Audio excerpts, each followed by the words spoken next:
యేసన్న గారు ప్రార్థన చేసుకున్న సమయంలో ఒక ఆయన వచ్చాడంట. యేసన్న ఇది నీకు తెలుసా అన్నాడంట. ఏంటన్నాడంట.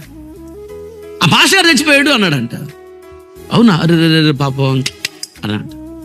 ఎనంగల మళ్ళీ కూర్చున్నాడు. యేసన్న ఇది నీకు తెలుసా అని ఇక ఏదో ఒకటి చెప్తున్నాడు. ఆ యేసన్న గారు ప్రార్థన చేసుకున్న సమయానికి వస్తాడంట. ప్రార్థన చేసుకునేకోండి యేసన్న గారు గుర్తుపట్టాడు. వీడు ప్రార్థన లేదు, వీడు ప్రార్థన చేసుకోడు. ప్రార్థన చేసుకున్న సమయానికి వచ్చి నన్ను ప్రార్థన చేసుకునేట్లేదు. రెండో రోజు వచ్చాడంట. బ్రదర్ ఎట్రా ఆ సాప తెస్తారా అన్నాడంట. ఎందుకన్నాడంటే తీసరా పని ఉందన్నాడంట.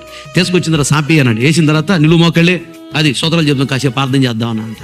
ఆడి చేత అరగడిచి నిలువు మోకళ్ళ ప్రార్థన చేయించాడంట. తెలుసుకోండి. రెండో రోజు వచ్చాడంట. సాప తీసుకురాగానే అన్నా నాకు పని ఉందని వెళ్ళిపోయాడు. అంతే. అలాంటి భక్తిహీనులు వచ్చినప్పుడు ప్రార్థనలు ఎదగకుండా ప్రార్థన చేసుకోకుండా చెడగొడుతున్నప్పుడు ఆడిని ప్రార్థనలో మోకరింపజేయాలి. మనము ఆడి కోసం అని చెప్పేసి మన ప్రార్థన విడిచిపెట్టి వాళ్ళతో కలిసిపోతే ఎట్లా? ప్రార్థనే కదా మనకు ప్రాణం. ప్రార్థన లేకపోతే దేనికి పనికి వస్తాం మనం? ప్రార్థనలు బాగా గడపాలి. దేవుని స్థానంలో బాగా గంటల ప్రార్థనలు గడపాలి. గంటల వాక్యం చదవాలి.